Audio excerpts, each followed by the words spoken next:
40 साल की उम्र। मक्का शरीफ में कितने साल क़ियाम किया? और मदीना मुनव्वरा में आपकी रीश खुश मुअतदिल यानी दाढ़ी मुबारक में कितने बाल सफ़ेद थे? तकरीबन 20। दूसरी हदीस भी सैयदुना अनस बिन मालिक रदी अल्लाह ताला अन्हु से मरवी है। इसमें मज़मून वही चल रहा है, सिर्फ अल्फाज जुदा है और एक चीज़ का इजाफा है। बार बार देखेंगे आप कि एक ही मसला और एक ही मजमून उसको सहाबी बार बार लेकर आ रहे। तो हालांकि जब एक बार बात ख़त्म हो गई, बता दिया गया कि तो फिर आज भी उसको जिक्र करने की क्या ज़रूरत है? जब कल जिक्र हो जो गया तो फरमाया तुम्हें क्या पता हो कि महबूब का जिक्र करते हुए कितनी ठंड मिलती है। तुम क्या जानो कि महबूब के जिक्र में अल्लाह ने कितनी लज्जत रखी है। तो आप इसी तरह आप कुरान शरीफ जब पढ़ते हैं तो सैयदना मूसा अलैहिस्सलाम का वाक़या तकरीबन 7-8 मरतबा अल्लाह ताला जिक्र फरमाता है। बनी इसराइल का जिक्र बार बार हो रहा है, अपने महबूब अलैहिस्सलातु व तस्लीम का जिक्र बार बार करता है।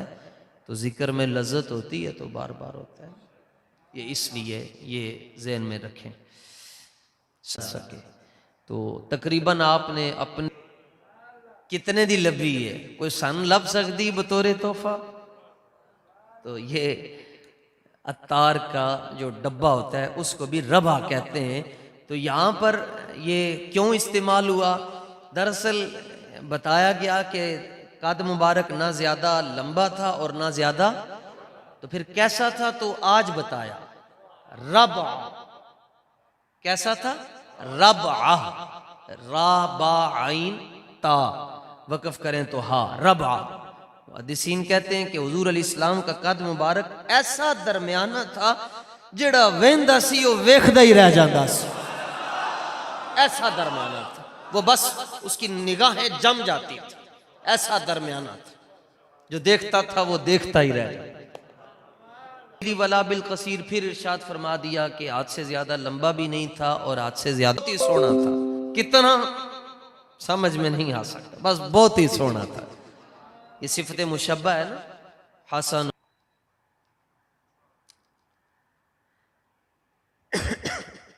आगे जी, ये फिर वही बात कि आपके बाल मुबारक कैसे थे? ना ज्यादा गुंगरियाले वला सब्तिन, और ना ही ज्यादा सीधे, बल्कि इन गुंगरियाले और सीधे के दरमियान जो कैफियत होती है, आपके बाल मुबारक ऐसे थे। अस्मर लौन, आज इस लफ्ज का इजाफा हुआ कि रंग मुबारक सुर्ख था। ठीक है, चेहरे का रंग मुबारक कैसा था? सुर्ख। ऐसी सफेदी जिसमें सुर्खी भी हो, ऐसी सफेदी जिसमें सुर्खी भी हो। सिर्फ इस हदीस में ये लफ्ज आया है, बाकी जहां पर भी लफ्ज आएगा अस्मर नहीं आएगा, अजहर आएगा।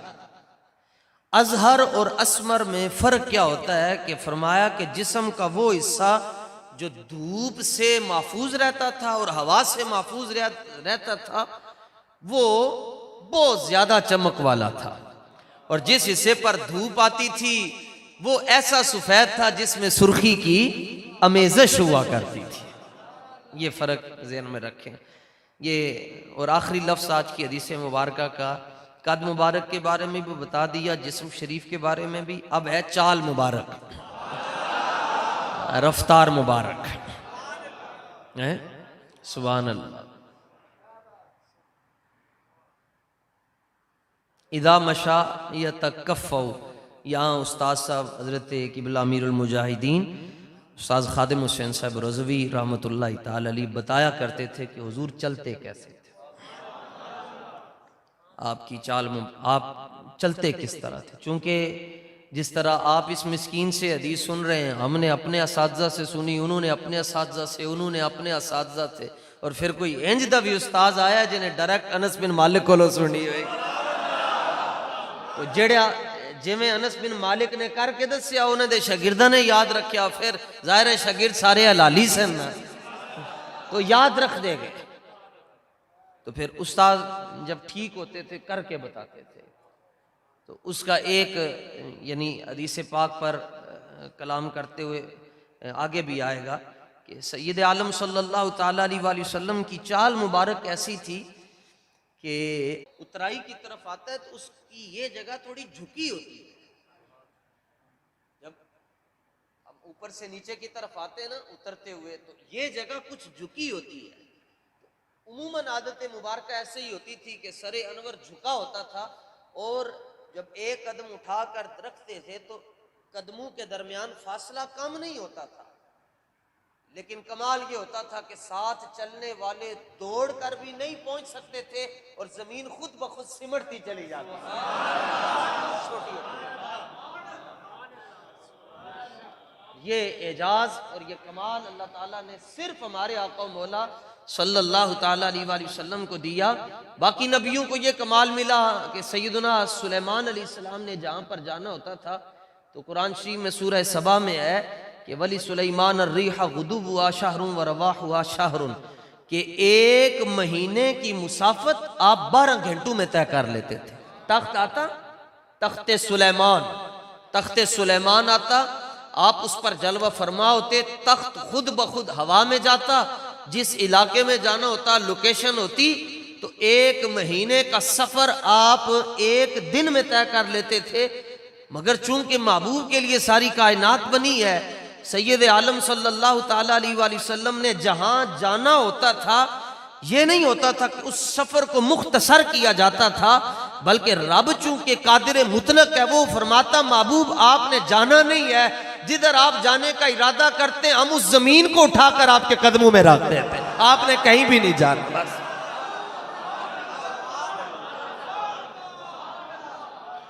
बचपन से लेकर अभी तक आप ये वाकया सुनते हुए आ रहे हैं उलमा से, वाइजीन से, खुतबा से, कि हुजूर पुर नूर सल्लल्लाहु ताला अलैहि वसल्लम जब मेराज शरीफ से वापस आए तो आपने फरमाया कि मैं मस्जिद हराम से कहाँ गया और वहां पर क्या किया, 1,24,000 नबियों को मैंने नमाज पढ़ाई। तो उन्होंने पूछा जी अगर आप मस्जिद अक्सा में गए हैं तो बताएं कि उसकी खिड़कियां कितनी है, उसके शहतीर कितने, उसके बाले कितने, उसके दरवाजे कितने हैं, उसके गेट कितने हैं, एंट्री वाले रास्ते कितने हैं।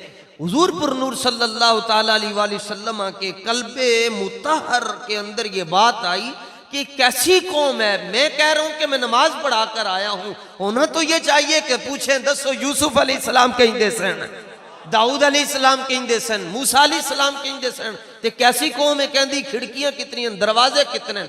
फरमाते हैं कि जाहिरा में नमाज पढ़ाने के लिए गया था, खिड़कियां दरवाजे गिनने के लिए तो नहीं गया था, लेकिन कल्बे अतहर में जब हल्का सा मलाल आया तो फौरन अल्लाह ताला ने फरमाया महबूब परेशानी का है कि निगाह उठाएं, हमने मस्जिद अक्सा उठाकर आपके सामने रखा।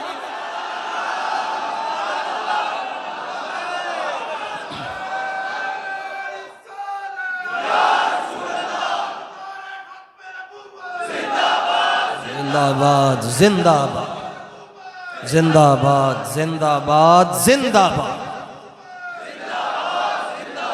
हुजूर फरमाते मेरे सामने मस्जिद अक्सा थी, मैं गिनता जाता था, देखता जाता था और इन्हें बताता जाता था। तो जहां जाना होता था जमीन खुद ब खुद सिमट जाता था और यानी जब चलते तो उसमें सुस्ती मालूम नहीं होती थी। और ये जो लफ्ज़ है ना आखिरी इज़ा मशा या तकफ़्फ़ा, इसका मतलब यह है कि पूरी ताकत के साथ चलते थे। जब चलते तो पूरी यानी यूं नहीं चलना जैसे बीमार कोई बंदा बीमार नजर आ, और ताकत और पूरी ताकत का तो लफ्ज़ मैंने एहतियातन इस्तेमाल किया।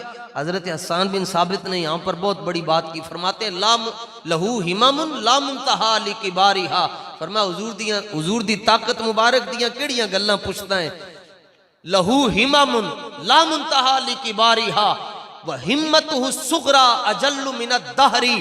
फरमाते हैं कि मैं तेनू की दसा अल्लाह ने अपने महबूब नू कितनियां ताकतां अता फरमाइयां सन।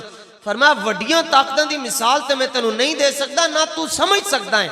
अलबत्ता जेड़ी ताकत नू तू छोटा समझे असी नहीं समझते, असी नहीं समझते जड़ी ताकत नू तू कवें कि ए छोटी ताकत है, फरमाया वो इतनी थी कि अगर पूरी कायनात हुजूर के सामने खड़ी होती तो हुजूर अकेले ही काफी होते थे बस। तो इसी ताकत के साथ सैयद आलम सल्लल्लाहु ताला अलैहि वसल्लम जमीन पर चलते थे और जमीन आपके मुबारक कदमों का बोसा लेती थी।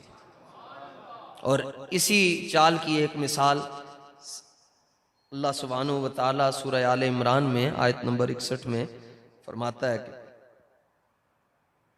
जिसकी तफसीर में मुफस्सिरीन ने लिखा कि नजरान से कुछ ईसाई आए और आकर बारगाह रिसालत में कहने लगे जी हमने मुनाजरा करना है आपसे, यानी आमने सामने बैठकर दलाइल का तबादला होगा, एक मसले पर दलाइल हम देंगे, एक मसले पर आप, जिसके दलाइल वजनी हो जाएंगे फतह उसकी तरफ होगी।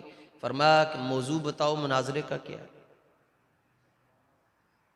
वो कहने लगे हम हजरत ईसा अलैहिस्सलाम की अजमत पर आपसे मुनाजरा करना चाहते हैं। आपने फरमाया कि मसला क्या है। वो कहने लगे जी आप हम ईसा अलैहिस्सलाम को खुदा मानते हैं या खुदा का बेटा मानते हैं या खुदा का जुज मानते हैं और आप उन्हें बंदा मानते हैं, तो हमने इस मसले पर बात करनी। आपने फरमाया दो दलील, क्या दलील है तुम्हारे पास। वो कहने लगे हम ईसा अलैहिस्सलाम को उनकी पूजा इसलिए करते हैं, उनकी इबादत इसलिए करते हैं कि वो बगैर बाप के पैदा हुए, तो इसलिए हम उन्हें खुदा का बेटा मानते हैं और खुदा का हिस्सा मानते हैं, खुदा का जुज मानते हैं या तीसरा खुदा मानते हैं। तो दलील इसलिए नहीं मांगी कि शक था, कभी कभार किसी की दलील को तोड़ने के लिए कहा जाता है एक बार सुना जरा तू जरा याद करके आए। तो आपने फरमाया कि तुम ये दलील देते हो कि वो बगैर बाप के पैदा हुए, हजरत मरियम के जरिए आए, बगैर बाप के पैदा हुए, इसलिए तुम उनकी परस्तिश करते हो। फरमाया फिर आदम अलैहिस्सलाम के बारे में तुम्हारा क्या ख्याल है, वो तो बगैर बाप और बगैर मां के आए। इतनी बात ही वो उनकी कमर टूट गई। फरमाया बस अब अपनी शिकस्त तस्लीम करना भी कोई आसान काम तो नहीं है ना, कि बंदा कहे मैं हार गया हूं, ये बड़ा औखा काम है। शिकस्त कौन तस्लीम करता है। मुल्क को दाव पर लगा दिया, जो हुक्मरानों ने शिकस्त नहीं तस्लीम कर रहे, जश्न मना रहे, लोगों ने 10 रन मुबारक हो वैसे ही हार गए। ऐसा जश्न कभी नहीं देखा, बंदा हार जाए और कहे ओ देखो जी मैं हार गया हूं। शिकस्त तस्लीम करना बड़ा औखा काम होता है। वो शिकस्त न माने और फिर मुनाजरे से हटकर कहने लगे जी आए मुबाहला करते हैं। मुबाहला ये होता है खुले मैदान में दोनों फरीक दोनों गिरोह बैठते और कहते हैं या अल्लाह जड़ा झूठा है वो देते तू अपनी लानत नाजिल कर। तो कहने लगे मुबाहला करते हैं। हुजूर ने फरमाया ठीक। आप घर तशरीफ लेकर गए, ये 13 लोग थे, 13 मौलवी। ये मौलवी किथे तक पहुंचा छड़ दें जी बंदे नू, तो ईसाइयों के थे। हुजूर पुरनूर घर तशरीफ लेकर गए और फरमाया कि अली चलिए। फरमाया अपनी बेटी को सैयदा ज़हरा, आज आपका मुबारक दिन भी है, यौम विसाल भी, तो चलें। इसी निस्बत से अल्लाह ताला हमारी ज़बानों को ये तौफीक दे रहा है कि हम सैयदा का जिक्र कर रहे हैं। तो फरमाया बेटी चलिए, फरमाया हसन चलिए, हुसैन चलिए। और इमाम हुसैन अलैहिस्सलाम बहुत छोटे थे, उनको तो सैयदा ने उठा लिया और इमाम हसन को उंगली से पकड़ लिया। तो जिस के हाथ में अंगुश्त नबुव्वत हो और जिसको हुजूर फरमाए कि मेरी उंगली पकड़ के रखना, दस्तगीरे दो आलम कर दिया हसनैन को। क्या उंगली पकड़ी कि उनको दस्तगीरे दो आलम कर दिया। तो फरमाया आगे आगे रसूल पाक चाल पर बात चली। हुजूर तशरीफ लेकर जा रहे, फरमाया कि मेरी बेटी को दरमियान में कर दिया जाए और मौला अली पीछे, मौला अली पीछे, आपके साथ आपकी शहजादी। तो वो जो ईसाई थे मौलवी थे, उनका जो बड़ा था ना पादरी, उसने जब देखा कि हुजूर तशरीफ ला रहे हैं, यानी पंजतन पाक तशरीफ ला रहे हैं ना, तो तो वो उनको कहने लगा, ओए मर जाने हो, केड़े पासे टुर पे हो, ओ वापस दफा हो जाओ तुसी। इन्होंने कहने लगे अपने मौलवियों नु, ओए आपे भी मरोगे सानू भी मरवाओगे, वापस टुर जाओ। उनका नहीं नहीं, हमने मुबाहला करना है। तो उसने कहा, इन्नी ला अरा वुजूहन लौ सअलुल्लाह अन युजीला जबलन। उसने कहा कि ये जो तशरीफ ला रहे ना, इनके जो छोटे बच्चे हैं, मैं देख रहा हूं कि अल्लाह ने इन्हें वो मुकाम दे दिया है कि अगर ये पहाड़ को कहें, इमाम हसन कह दें या इमाम हुसैन पहाड़ को कहें, पीछे हट जा, पहाड़ अपनी जगह छोड़कर पीछे चला जाएगा। तुम किससे मुकाबला करने लगे?